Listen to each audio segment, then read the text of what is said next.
Hello दोस्तों, कैसे हैं आप लोग। उम्मीद करता हूँ सब घर में होंगे, सब ठीक होंगे, सब ज़बरदस्त होंगे। एक बहुत ही अच्छी खासी रिक्रूटमेंट आ रही है इस लॉकडाउन के टाइम में, तो बहुत ही अच्छी बात है।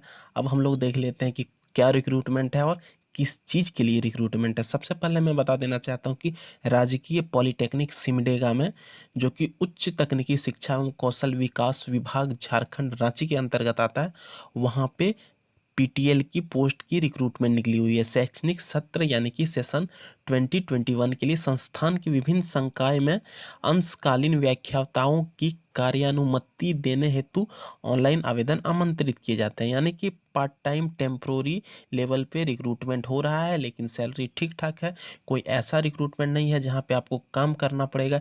यदि आपने सिविल, मैकेनिकल, इलेक्ट्रिकल किसी भी डिपार्टमेंट से पढ़ाई करी है तो आपके लिए बेहतर है कि आप ऐसा कोई पार्ट टाइम जॉब करें जिसमें कि आपका पढ़ाई जारी हो। तो ये जो पार्ट टाइम लेक्चरर की पोस्ट होती है, इसमें आप खुद पढ़ सकते हैं और वही पढ़ाइएगा। और आप जो पढ़िएगा वो आपका रिक्रूटमेंट जब भी किसी कंपनी में या फिर जो कोई जॉब चाहते हैं वहाँ पे भी वही बेनिफिट होगा, और फिर आप उसको वही पढ़ाइएगा। तो बेसिकली कनेक्टेड है सब कुछ। आप जो पढ़ रहे हैं वही पढ़ा रहे हैं और वही चीज़ का तैयारी कर रहे हैं। तो तीनों चीज़ जब कोलैप्स हो जाएगी, तीनों चीज़ जब मिल जाएगी, तो आपको बहुत ही ज़्यादा फ़ायदा होगा। और आने वाले समय यदि आप किसी इंटरव्यू में जाते हैं तो वहाँ पे भी ये एक्सपीरियंस आपको बहुत काम देगा। उसके बाद यदि आप अच्छे पढ़ाने लगते हैं तो खुद की कोचिंग संस्थान भी खोल सकते हैं। तो बेसिकली लॉट्स ऑफ बेनिफिट है यहाँ पे। यदि आप इसको भर देना चाहते हैं तो भर दीजिए। सबसे पहले मैं बता देना चाहता हूँ कि यांत्रिकी अभियंत्रण, जिसको कि मैकेनिकल इंजीनियरिंग कहते हैं, इसमें एलिजिबिलिटी क्राइटेरिया यही है कि आप मैकेनिकल इंजीनियरिंग में फर्स्ट डिवीज़न से पास किए हैं, बीटेक का डिग्री यदि आपके पास है तो आप इस फॉर्म को भरने के लिए एलिजिबल हैं। और पोस्ट की संख्या 5 है। यदि सिविल इंजीनियरिंग में आपने बीटेक किया फर्स्ट डिवीजन से तो आप सिविल इंजीनियरिंग में पीटीएल के पोस्ट के हकदार हैं। इसमें भी 5 पोस्ट है। उसके बाद इलेक्ट्रिकल इंजीनियरिंग की बात की जाए तो इलेक्ट्रिकल इंजीनियरिंग में फर्स्ट डिवीजन से यदि आपने बीटेक की डिग्री ली है तो आप इसको भरने के लिए एलिजिबल हैं। और टोटल यहाँ पे 4 सीट है। उसके बाद इलेक्ट्रिकल इलेक्ट्रॉनिक्स अभियंत्रण यानी कि इलेक्ट्रिकल इलेक्ट्रॉनिक्स इंजीनियरिंग में यदि आपने फर्स्ट डिवीजन से डिग्री लिया है बीटेक का तो आप इस फॉर्म को भरने के लिए एलिजिबल हैं। इसमें टोटल 3 पोस्ट है। उसके बाद इंग्लिश में, इंग्लिश कम्युनिकेशन स्किल में प्रथम श्रेणी में स्नातकोत्तर की डिग्री है, यानी कि इंग्लिश कम्युनिकेशन स्किल में या आपका डिग्री है फर्स्ट डिवीजन का, तो आप इस फॉर्म को भरने के लिए एलिजिबल हैं। यहाँ स्नातकोत्तर यानी कि स्नातक नहीं, मास्टर्स डिग्री यहाँ मांगा गया है और इसमें 2 सीट है। उसके बाद आगे देख लेते हैं गणित यानी कि मैथमेटिक्स। मैथमेटिक्स में यानी कि स्नातकोत्तर लिख दिया है बस। अब आप समझ लीजिए कि मास्टर्स की डिग्री यहाँ पे चाहिए फर्स्ट डिवीजन में। आपके पास यहाँ पे मौका है भरने का, आप भर दीजिए। 2 सीट है इसके लिए। उसके बाद रसायन विज्ञान यानी कि केमिस्ट्री में भी यदि आपने मास्टर्स किया हुआ है फर्स्ट डिवीजन से तो आप इस फॉर्म को भर सकते हैं।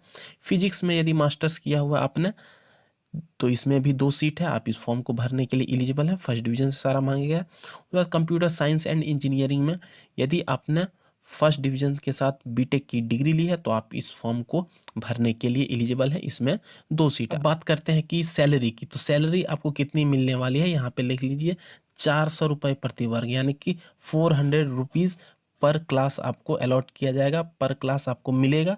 उसके बाद ये मैक्सिमम आपका 24,000 होगा एक महीने का। उसके बाद यहाँ पे देख लीजिए अनुभव, अनुभव एवं उच्च शैक्षणिक योग्यताधारी उम्मीदवारों को नियमानुसार वेटेज यानी कि प्राथमिकता दी जाएगी। यदि कोई एलिजिबल हैं इस पोस्ट के लिए और कहीं दूसरी जगह पढ़ा रहे थे तो उनको ज़्यादा बेनिफिट हो जाएगा आपके कंपैरिजन में। यदि आप ऐसे रेगुलर कैंडिडेट हैं, फ्रेशर कैंडिडेट हैं तो भर दीजिए। लेकिन यदि आपने किसी अच्छी कॉलेज से पढ़ाई किया हुआ तो आप इस फॉर्म को भरिए, आप एलिजिबल हैं, आपको ज़्यादा बेनिफिट दिया जाएगा। उसके बाद यहाँ आरक्षण, झारखंड सरकार के नियमानुसार आरक्षण की लाभ भी देय होगी। यहाँ पे देख लीजिए कि आरक्षण का भी लाभ आपको मिलेगा और इसकी वेबसाइट पे आपको इसकी जानकारी मिल जाएगी जो कि gp.simdega.edu.in है। लिंक मैं डिस्क्रिप्शन में दे देता हूँ। और ऑनलाइन आवेदन जमा करने की अंतिम तिथि 5/8/2020 को रखी गई है और साक्षात्कार एवं इससे संबंधित सूचना बाद में दी जाएगी। उल्लेखित पदों यानी कि ऊपर जितने भी पद हैं उसको घटाने, बढ़ाने अथवा बिना कारण विज्ञापन को रद्द करने का अधिकार प्राचार्य के पास क्षेत्राधिकार में होगा। यानी कि वो लोग कभी भी इस फॉर्म को रिजेक्ट कर सकते हैं, सीट घटा सकते हैं, सीट बढ़ा सकते हैं। अब मैं आपको बता देना चाहता हूँ कि इसकी जो ऑफिशियल वेबसाइट है gp.simdega.edu.in, वहाँ पे आप जाइएगा तो वहाँ पे आपको कैसा दिखेगा। आपको बस लिंक मैं डिस्क्रिप्शन में दे रहा हूँ, वहाँ पे जाना है आपको, क्लिक करना है, डायरेक्ट आप इसके पेज पे आ जाइएगा। यहाँ पे आप देख लीजिए आपका राइट साइड में यहाँ पे कॉर्नर पे लिखा हुआ है और एडवर्टीजमेंट ऑफ पीटीएल यहाँ पे अप्लाई करने के लिए नोटिफिकेशन आप डाउनलोड कर सकते हैं। और यहाँ पे हम लोगों ने क्लिक कर दिया कि हमको फॉर्म भरना है, तो अप्लाई करने की लिंक यहाँ पे इन्होंने दे के रखी है। अब हम लोग वेट कर लेते हैं, थोड़ा खुल गया। यहाँ पे देख लीजिए कि इसकी ऑफिशियल वेबसाइट पे जाके लिंक खुल गई है। अब यहाँ पे एक और ऊपर में दिया होगा, यदि आप कोई भी अपलोड करते हैं डॉक्यूमेंट, तो यहाँ पे जैसे मेरा ईमेल आईडी है, ये अपलोड हो जाएगा, इसको रिकॉर्ड कर लिया जाएगा। यदि आप किसी दूसरे तरीके से करना चाहते हैं तो स्विच अकाउंट पे क्लिक करके आप कर सकते हैं। यहाँ पे आपको नाम भर देना है, सब्जेक्ट भर देना है, उसके बाद फादर्स का नाम भर देना है, उसके बाद आधार कार्ड का यूआईडी नंबर भर देना है, उसके बाद आपको डेट ऑफ बर्थ भी भर देना है, जेंडर में मेल फीमेल जो भी है सेलेक्ट कर लेना है, कैटेगरी में सेलेक्ट कर लेना है, उसके बाद करस्पॉन्डिंग एड्रेस में भर देना है, परमानेंट एड्रेस में भी आपको भर देना। उसके बाद परमानेंट रेसिडेंस हैं आप झारखंड के, तो आपको भर देना। उसके बाद रेसिडेंशियल सर्टिफिकेट आपको अपलोड करना होगा, मोबाइल नंबर भी देना होगा, उसके बाद फ़ोटो देना होगा और सिग्नेचर देना होगा। उसके बाद आप नीचे आ जाते हैं तो रिज्यूमे भी अप्लाई करना है। उसके बाद पीएचडी यदि आप हैं तो उसके लिए भर दीजिए, पोस्ट ग्रेजुएट है तो भर दीजिए, ग्रेजुएट हैं तो उसके लिए भी आपको टिक करना है, और कौन से डिवीजन से यहाँ आपने पास किया है, first division, first class with distinction, तो आप भर सकते हैं। बेसिकली फर्स्ट डिवीजन तो इन्होंने मिनिमम क्राइटेरिया रखी है, यदि आप हैं तो भर सकते हैं। आर यू गेट और नीट क्वालिफाइड, यदि आप हैं, यदि आप गेट क्वालिफाइड हैं तो आपको यहाँ पे बेनिफिट होने वाला है, आपको ज़्यादा तवज्जो दिया जाएगा।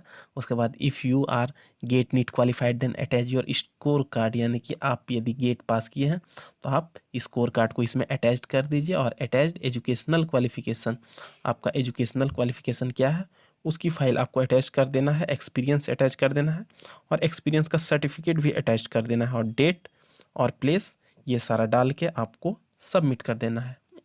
आई होप आपका सारा डाउट क्लियर हो गया होगा। इससे रिलेटेड यदि आपको और भी कोई डाउट है तो हमारे चैनल के कमेंट सेक्शन में आप कमेंट कर सकते हैं, यहाँ पे भरपूर जवाब दिया जाएगा, 100% जवाब दिया जाएगा। वीडियो अच्छा लगा तो लाइक शेयर सब्सक्राइब करने के साथ साथ बेल का बटन दबा दीजिए, और दोस्तों के बीच इस वीडियो को फैला दीजिए ज़्यादा से ज़्यादा। धन्यवाद। जय हिंद, जय भारत।